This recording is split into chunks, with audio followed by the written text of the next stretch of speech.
Triple R news. తెలంగాణలో గడిల పాలన అంతమై ప్రజా పరిపాలన వచ్చిందని రూరల్ ఎమ్మెల్యే భూపత్ రెడ్డి అన్నారు. ప్రజలకు అనుకూలంగా సంక్షేమ ఫలాలు అందిస్తుంటే ప్రతిపక్షాలు కల్లపుల్లి మాటలతో పబ్బం గడుపుతున్నాయని ఆయన విమర్శించారు. నిజామాబాద్ జిల్లా దర్పల్లి మండల కేంద్రంలో ఇందల్వాయి, దర్పల్లి, సిరికొండ మండలాలకు చెందిన లబ్ధిదారులకు కళ్యాణ లక్ష్మి, షాదీ ముబారక్ చెక్కులను రూరల్ ఎమ్మెల్యే భూపత్ రెడ్డి పంపిణీ చేశారు. ఈ సందర్భంగా ఆయన మాట్లాడుతూ ముఖ్యమంత్రి రేవంత్ రెడ్డి ప్రమాణ స్వీకారం చేసిన నుండి గడిల పాలన అంతమై ప్రజా పరిపాలన మొదలైందని, ఇచ్చిన హామీల ప్రకారం కాంగ్రెస్ పార్టీ ఆ దిశగా సంక్షేమ ఫలాలు అందిస్తున్నామని ఆయన అన్నారు. రాబోయే రోజుల్లో అర్హులైన వారికి ఇందిరమ్మ ఇండ్లను నిర్మించి ఇస్తామని, రేషన్ కార్డులు అందిస్తామని అన్నారు. ప్రతిపక్షాల కల్లబొల్లి మాటలు నమ్మవద్దని ఆయన కోరారు.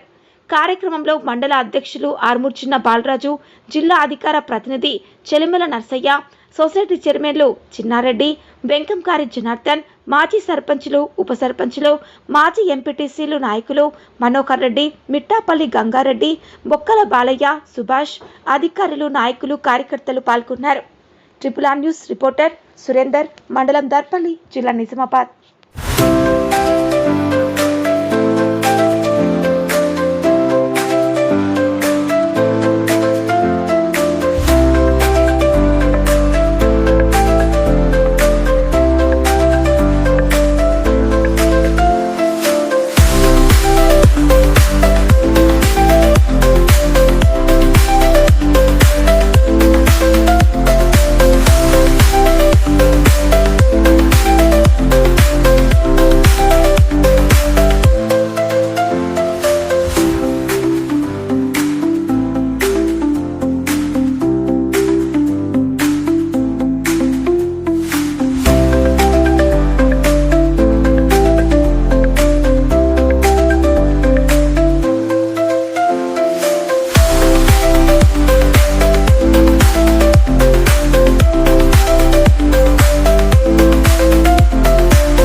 కాలంలో జరిగిందని చెప్పి మరి ప్రజాస్వామ్యం ఏర్పడ్డది. ఇవాళ గడిల పాలన పోయి ఇవాళ మరి మీరు ప్రజాభవన్లో కానీ మరి సెక్రటరియట్లో కానీ ఎక్కడైనా కానీ వేల మంది ప్రజలకు అందుబాటులో మంత్రులు కానీ ముఖ్యమంత్రి గారు కానీ అధికారులు అందరూ కూడా అందుబాటులో ఉన్నటువంటి ఈ ప్రజాస్వామ్య ప్రభుత్వంలో మరి మేము సాధించిన విజయాలను చెప్పుకోవడానికి విజయోత్సవాలు జరుపుకుంటా ఉన్నాం. గత 10 సంవత్సరాలు మొత్తం తెలంగాణ అప్పుల పాలు చేసి ఫ్యూడలిస్టిక్ కుటుంబ పాలనను విముక్తి పొంది ఇలా మరి మా ప్రియతమ నాయకుడు రేవంత్ రెడ్డి గారు ప్రమాణ స్వీకారం చేసి 1 సంవత్సరం అయింది.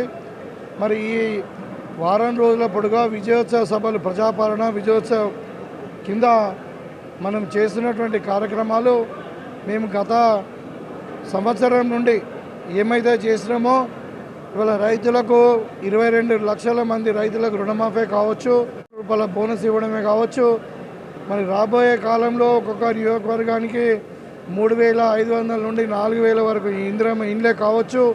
మరి మహిళలకు ఆర్టీసీ బస్సు ఉచిత ప్రయాణము, అదేవిధంగా 200 యూనిట్ల వరకు కరెంటు ఫ్రీ, మరి 500 రూపాయలకి సిలిండరు, మరి ఇంకా డిజిటల్ కార్డులు, రాబోయే కాలంలో సన్నబియ్యము ప్రతి పేదవానికి ఇవ్వాలన్నది ఏదైతే ఈ 6 గ్యారంటీ పథకాలు మనం ఎట్లయితే ముందుకు తీసుకుపోతున్నామో మరి ఈ విజయాలను 1 సంవత్సరంలో తెలంగాణలో గతంలో 10 సంవత్సరాలు జరగలేనటువంటి అభివృద్ధి ఇటువంటి కేసీఆర్ పాలన నుండి విముక్తి పొందిన తర్వాత ఇవాళ తెలంగాణ మరి రైతులు ఆనందంగా ఉన్నారు, మహిళలు ఆనందంగా ఉన్నారు.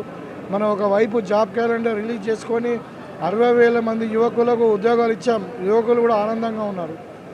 ఈ సందర్భంగా విజయోత్సవాలు జరుపుకుంటే మరి కళ్ళు లేని కబోదీలాగా మరి బీజేపీ భారతీయ జూటా పార్టీ ఏదైతే ఉందో స్వయాన ప్రధానమంత్రి అబద్ధాలు మాట్లాడుతూ ఉన్నారు. తెలంగాణలో సంక్షేమ పథకాలు అమలు కావట్లేదని, తెలంగాణలో 6 గ్యారెంటీల పథకాలు అమలు కావట్లేదని